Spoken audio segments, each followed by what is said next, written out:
Welcome to the Thesis Defense Series. I am Dr. Wilbert Mutoko, the Research Mentor Africa. Episode 7, Mastering Data Analysis. This is exploring data analysis through African cultural narratives. In this episode, we delve deep into the intricacies of data analysis, transforming raw data into insightful narratives. Join us as we explore various approaches, drawing on rich African experiences to enhance our understanding of data's power.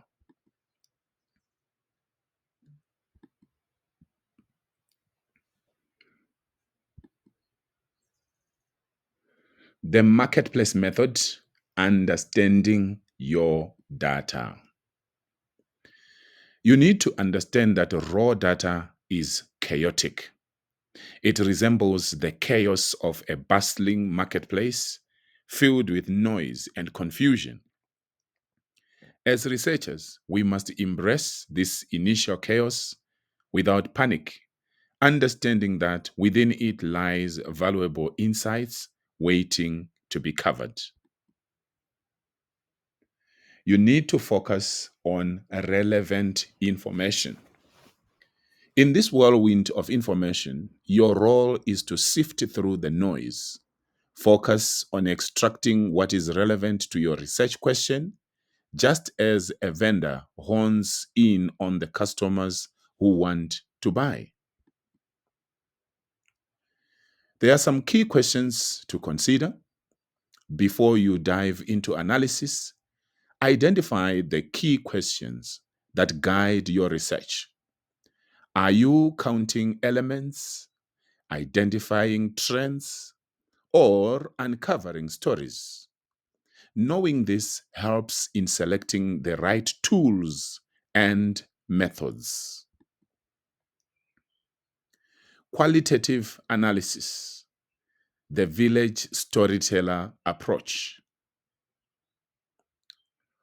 Qualitative data is rich and layered. Qualitative data is not just numbers, it embodies stories filled with depth and emotion, much like the tales shared by village storytellers. It reveals insights that quantitative data might overlook.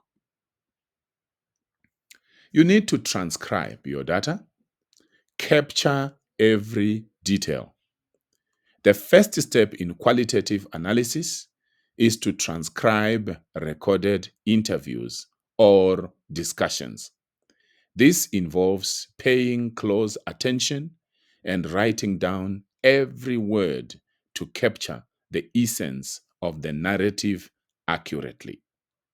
But while we are still on this one, it's important for me to warn you that you need to let the participants know that they are going to be recorded. Otherwise, that will not be acceptable in the research. Code, sort phrases and ideas. Once you have transcribed the data, the next step is coding. This involves identifying key phrases or concepts that emerge from the data and categorizing them for further analysis. Group themes. It's important for you to identify major themes. Group the codes into major themes. This allows you to identify patterns and overarching narratives in the data, much like grouping village stories into significant life events. Let's look a bit at quantitative analysis, and we'll look at a scenario of the Mzansi traffic robot model. Structured and precise analysis. Quantitative analysis provides structured insights, ensuring clarity in research conclusions. It presents data in a measurable format, allowing for straightforward interpretation and statistical validation.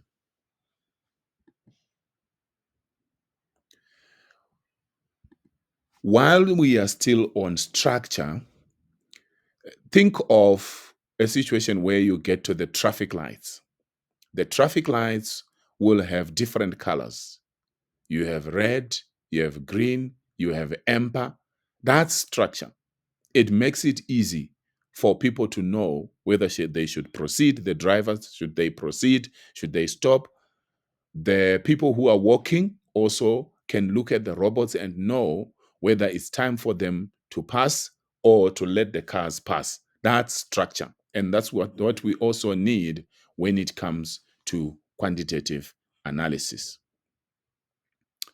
Importance of data cleaning. Data cleaning is a crucial step. It involves removing duplicate entries and addressing missing values to ensure the validity of the analysis. This process is similar to preparing the road before traffic can flow smoothly.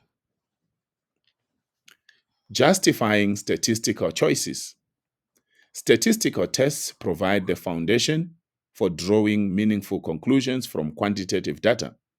It is essential to justify the choice of tests, ensuring they align with research questions and objectives. Mixed methods, the African farmer's wisdom. Integration of insights. So we spoke about qualitative, we spoke about quantitative. Now we are talking of integrating both quantitative and qualitative. So we have mixed methods research. And this is usually used on doctoral studies. Some master students also use mixed methods. But what I've seen is that at master's level or honors level, you could easily choose qualitative or choose quantitative, and that will be fine. But what I normally say to my students for PhD is that where possible, it's better to use mixed methods. And I will tell you why. From my own experience, I started off wanting to use qualitative, but I realized that each time I'll be defending my proposal or my chapter, I was having challenges because the professors and doctors who believe in quantitative will be against the qualitative. So I ended up being advised by the panel that why don't you just do mixed methods? And that's what I ended up doing. And I advised that to my mentees and my students because it helps. In any case, at PhD level, you should be able to demonstrate that you can use mixed methods and get the best of data. It will be interesting for me to hear from you. What are your thoughts about this?